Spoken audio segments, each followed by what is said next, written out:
गाजीपुर में उत्तर प्रदेश के कैबिनेट मंत्री संजय निषाद ने समाजवादी पार्टी प्रमुख अखिलेश यादव के मुस्लिम महिलाओं को आरक्षण देने संबंधी बयान पर तीखा पलटवार किया। उन्होंने सपा पर मुसलमानों का वोट लेने के बावजूद उन्हें उचित प्रतिनिधित्व न देने का आरोप लगाया।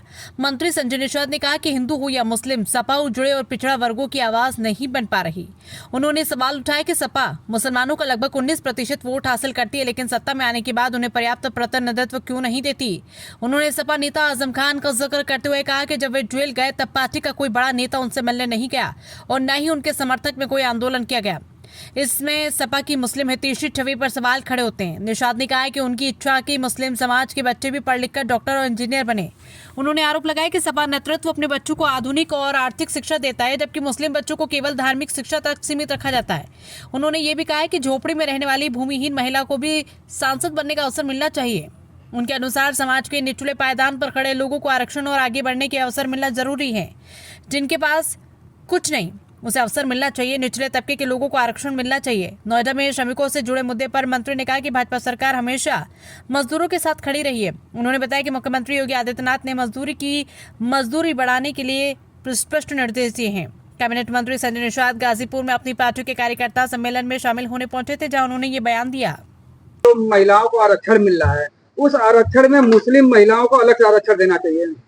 हम कह रहे हैं कि मुस्लिम हो चाहे हिंदू हो, अब उसमें तो लिखा ही नहीं है कि किसको हम कह रहे हैं कि उजड़े पिछड़े उनका आवाज क्यों नहीं बन रहे हैं। आज के दिन में 19% मुसलमान ही और मुसलमान बेचारा बन रहा अंधा, उठा रहा इनका झंडा, खा रहा डंडा, इनका चल रहा धंधा। अब मुसलमान सच्चर कमेटी की रिपोर्ट कहती है कि भाई जितने मुसलमान उठाता रहा अब तक झंडा तब तक खाता रहा। कहाँ चला गया भैया? सपा आती है तो मुसलमानों को क्यों नहीं देती है उतना उनकी प्रतिनिधि 19% वोट इकट्ठा मिलता है। आज हम कहा जेल में चले गए, कोई मिलने तक नहीं गया उनसे। आज के दिन में आंदोलन क्यों नहीं किया भैया? उनके लिए वोट ही लेने के लिए आएंगे। आज के दिन में मैं तो यही कहूंगा कि ये सब बंद कर दें। जो असली में भाड़े पहलवान नहीं अखाड़े पहलवान पैदा करें तो शायद होगा। मुलायम सिंह सब जाति सभी धर्म सब वर्ग की बात करते थे, इसीलिए वो सत्ता में थे। तुष्टीकरण की बात करेंगे तो सत्ता में कभी नहीं आ पाएंगे। संतुष्टीकरण बात करें, संतुष्टि वाला सब जाति। हमारे यहाँ तो कहते हैं भाई मुसलमान का भी बच्चा पढ़े लिखा आगे बढ़े, हम तो यही चाहते हैं वो भी डॉक्टर इंजीनियर बने।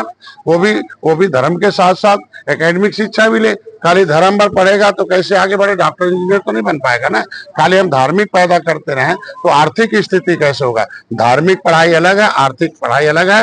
और अपने बच्चे को आर्थिक पढ़ाएंगे और मुसलमान बच्चे को धार्मिक पढ़ाएंगे, ऐसा कैसे चलेगा? धार्मिक के साथ आर्थिक पढ़ाई दोनों होनी चाहिए, तब बेचारे की अर्थव्यवस्था सुदृढ़ होगा। एक बिरादरी की वकालत कर रहे हैं और जो देश को उजाड़े आजाद कराए बिरादरी, जिनके पास जमीन जायदाद नहीं है, उनकी वकालत क्यों नहीं करे भाई?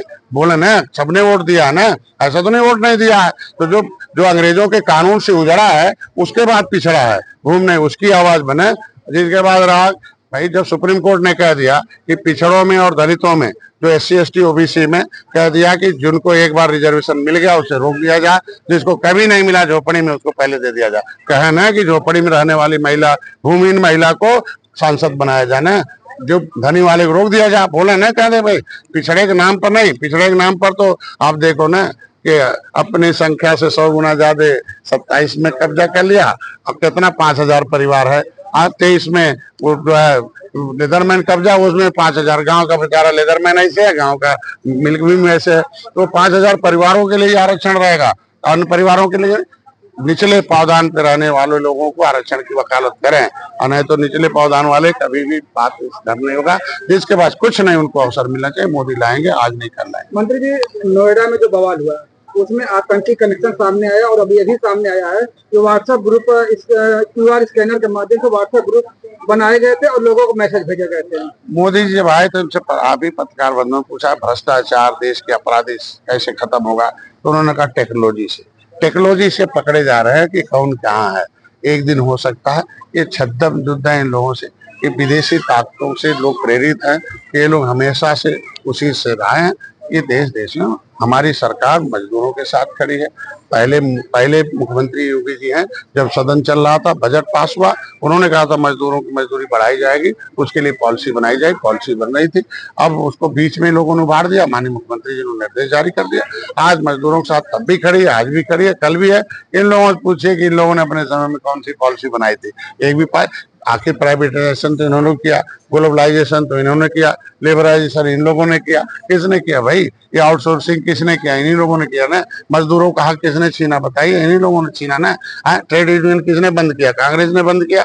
ये सारे लोगों ने क्यों ऐसा किया? इन्हीं लोगों ने किया ना। ठेकेदारी प्रथा कौन लाया? इन्हीं लोगों का है ना। अब ठेकेदार इन्हीं लोगों के हैं भाई, चाहे किसी की सरकार हो, ठेकेदार पैसा ही कमाए हैं तो ठेकेदार।